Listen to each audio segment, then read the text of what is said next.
নমস্কার বন্ধুরা, আমি সোমা হ্যাপি ফ্যামিলির পক্ষ থেকে আপনাদের সকলকে স্বাগত। আশা করি বন্ধুরা যে যেখানে আছেন ভালো আছেন, সুস্থ আছেন। প্রতিদিনের মতো আজও চলে এসেছি আমি একটা নতুন ধরনের ভিডিও নিয়ে। এই যে দেখুন বন্ধুরা, আমি কয়েকদিন আগে দেখিয়েছিলাম যে আমাদের বাড়িটা বৃষ্টিতে কীরকম জঙ্গলে পরিণত হয়েছে, আর আজ সেই জঙ্গলটা পরিষ্কার করা হয়েছে। এই পরিষ্কারের জন্য দুজন লোক নেওয়া হয়েছে, আর তারাই বাড়ির চারিপাশে জঙ্গলগুলোকে পরিষ্কার করে দিচ্ছে। আর এই দেখুন বন্ধুরা, জঙ্গল পরিষ্কার করার সময় আমি সামনের বাগান থেকে কি তুলে নিয়েছি। এইগুলো হলো তেলাকুচি শাক। আর এই যে আমার ঘরের সামনের যে সাদা ফুল গাছটা আছে, তাতে দেখুন কি হয়েছে। ঘরের সামনে এই ছোট সাদা ফুল গাছটাতে দুটো প্রাণী বাসা বেঁধেছে। এই যে দেখুন বন্ধুরা, গাছের ডালটা একটু ফাঁকা করতেই ও কীরকম হাঁ করে উঠেছে। ভেবেছে ওর মা খাবার নিয়ে এসেছে। এখানে একটা বুলবুলি পাখির বাচ্চা রয়েছে।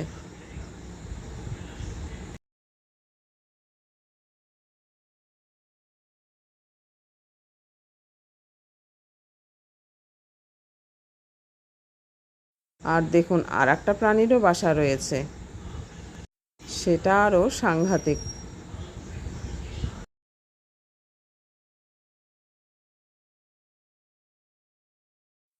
এই যে দেখতে পাচ্ছেন বন্ধুরা, এটা কিসের বাসা? যার এক কামড়েই জ্বর চলে আসবে। পাখির বাসাটাকে আমি কদিন আগেই লক্ষ্য করেছি, কিন্তু এই ভেমরুলের বাসাটা একদম চোখের অগোচরে ছিল। এখন পাখির বাচ্চাটা না বড় হওয়া পর্যন্ত ওটার ব্যবস্থা করা যাবে না।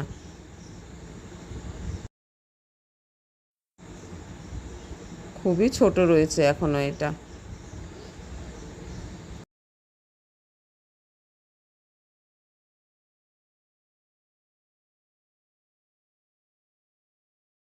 সামনের এই বাগানটা পরিষ্কার করার সময় আমি এখান থেকে কিছুটা তেলাকুচে শাক তুলে নিয়েছি। আর এই পেঁপে গাছটা অনেক বড় হয়ে যাওয়ায় পেঁপেগুলো পাড়ার জন্য আর খাওয়াও হয় না। আজকে যারা পরিষ্কার করে দিচ্ছিল তাদের দিয়ে আমি দুটো পেঁপে পাড়িয়ে নিয়েছি। এই যে দেখুন বন্ধুরা, আমি এখন চলে এসেছি সোজা রান্নাঘরে। আর এই তেলাকুচি শাকগুলোকে আমি কেটে ধুয়ে পরিষ্কার করে নিয়েছি। আর এর সঙ্গে আমি ঘরে থাকা কিছু সবজিও কেটে নিয়েছি। সকালবেলায় পেঁপেটাকে পাড়া হলো, আর দেখছি এখন পেঁপেটা রং এসে গেছে। আর এই পেঁপের সঙ্গে নিয়েছি আমি ঘরে থাকা কয়েকটা পটল ও আলু। আর এই দুটো টুকরোকে আমি রেখে দিয়েছি খাওয়ার জন্য। এই রকম একটু শক্ত পাকা পেঁপে খেতে আমার খুব ভালো লাগে, আর আমি এটাকে খাওয়াও শুরু করে দিয়েছি। এবার ওভেনে কড়াই বসিয়ে আমি কয়েকটা বড়ি ভেজে নিলাম। মাঝখানে ফোনটা একটু ডিস্টার্ব করায় আমি এটা দেখাতে পারলাম না। আমি বড়িগুলোকে ভেজে তুলে নিয়েছি। আর কড়াইতে সামান্য পরিমাণে একটু তেল দিয়ে আমি এর মধ্যে দিয়ে দিলাম 5 ফোড়ন আর একটা শুকনো লঙ্কা। 5 ফোড়ন আর শুকনো লঙ্কা দিয়ে আমি এটাকে একটু নেড়ে চেড়ে নিলাম। আর যখন এই ফোড়ন থেকে সুন্দর মিষ্টি গন্ধ বেরোলো, তখন আমি এর মধ্যে দিয়ে দিলাম কেটে ও ধুয়ে রাখা সবজিগুলোকে। তো দেখতেই পাচ্ছেন বন্ধুরা, আমি সবজিগুলোকে দিয়ে দিয়েছি। এখন এটাকে একটু নেড়ে চেড়ে নেব। সবজিগুলোকে একটু নেড়ে চেড়ে নিয়ে এখন আমি এর মধ্যে দিয়ে দেবো পরিমাণ মতো লবণ ও হলুদ।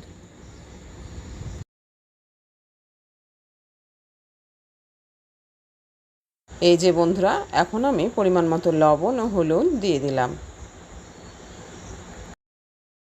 আর লবণ আর হলুদ দিয়ে আবার এটাকে একটু নেড়ে চেড়ে নিলাম।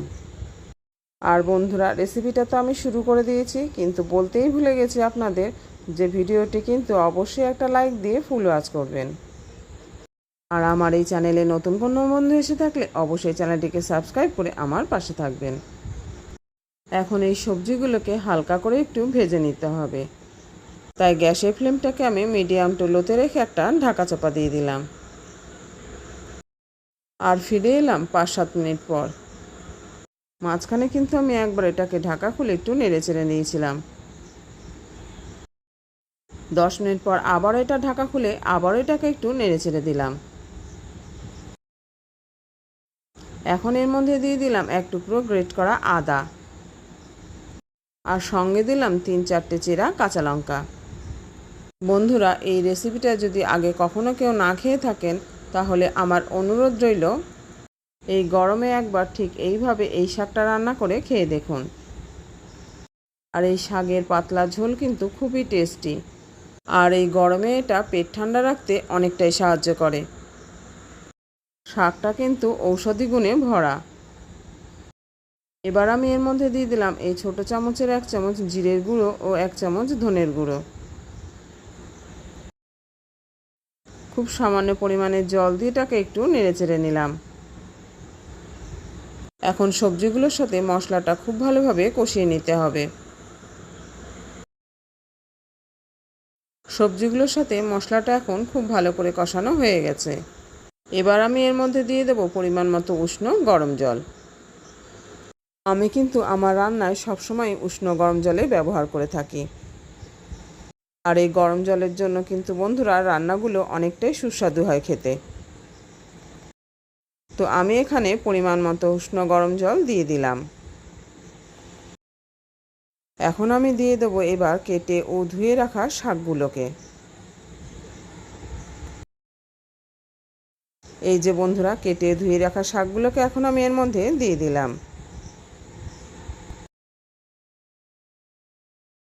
শাকগুলো দেওয়ার পর এটাকে খুব ভালো করে নেড়েচেড়ে সবজির সাথে মিশিয়ে নিতে হবে।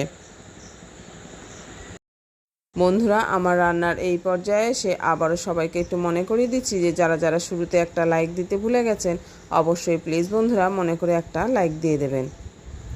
আপনারা এতদিনে সবাই জেনে গেছেন যে একটা লাইকের জন্য কিন্তু বন্ধুরা আমার এই ভিডিওটা আরও 5 জন নতুন বন্ধুর কাছে পৌঁছে যাবে।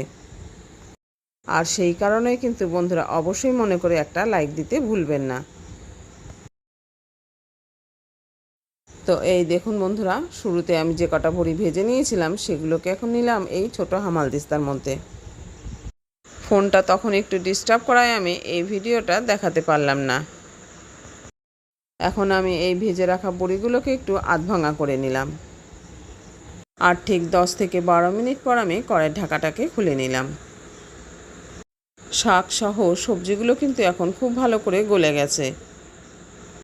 এখন আমি ঝোলে লবণটাকে একটু টেস্ট করে নিলাম। ঝোলে লবণের পরিমাণ কম থাকায় আমি আবার সামান্য পরিমাণে লবণ দিয়ে দিলাম। যেহেতু এটা নিরামিষ রান্না তাই এখানে কিন্তু সামান্য পরিমাণে একটু চিনি ব্যবহার করা যেতে পারে, কিন্তু আমি এখানে আজকে আর চিনি দিলাম না। এখানে দিয়ে দিলাম আমি আধভাঙা করে রাখা বড়িগুলোকে, আর সেই সঙ্গে দিয়ে দিলাম হাফ চা চামচ ঘি।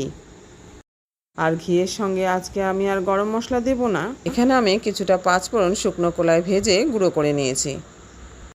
এখন সেই 5 ফোড়ন ভাজার গুঁড়োটা দিয়ে দিলাম। এখানে আমি হাফ চা চামচ 5 ফোড়ন ভাজার গুঁড়ো দিয়ে দিয়েছি। এবার আমি এটাকে খুব ভালো করে নেড়েচেড়ে মিশিয়ে নিলাম। এখন কিন্তু রান্নাটা আমাদের প্রায় রেডি। বন্ধুরা, এই সবজিটা কিন্তু খুবই টেস্টি হয় খেতে, আর এই বিচ্ছিরি গরমে পেট ও শরীর ঠান্ডা রাখতে খুবই উপকারী এই সবজিটা। তাই আমার অনুরোধ রইল বন্ধুরা, যদি বাড়ির আশেপাশে এটাকে খুঁজে না পান তাহলে কিন্তু বাজার থেকে কিনে একদিন এটাকে এইভাবে রান্না করে খেয়ে দেখবেন। আমার রান্নাটা এখন কমপ্লিট। এখন গ্যাস ওভেনটাকে অফ করে দিয়ে আর এটাকে ঢাকা চাপা দিয়ে 2 মিনিট রেস্টে রেখে দেবো। তাহলে বন্ধুরা, আজকের রেসিপিটা কীরকম লাগলো জানাতে কিন্তু ভুলবেন না। ভালো লেগে থাকলে লাইক কমেন্ট শেয়ার করবেন, আর নতুন বন্ধু এসে থাকলে চ্যানেলটিকে সাবস্ক্রাইব করে অবশ্যই আমার পাশে থাকবেন। আর সাবস্ক্রাইব করার সময় পাশে থাকা বেল বাটনের অল অপশানটা কিন্তু সিলেক্ট করে রাখবেন। তাহলে আজ এই পর্যন্ত বন্ধুরা, দেখা হচ্ছে পরের ভিডিওতে অন্য কোনো রেসিপি নিয়ে। আমার সঙ্গে যে সকল বন্ধুরা এই পর্যন্ত রয়েছেন তাদের অসংখ্য ধন্যবাদ ভিডিওটা ফুল ওয়াচ করার জন্য।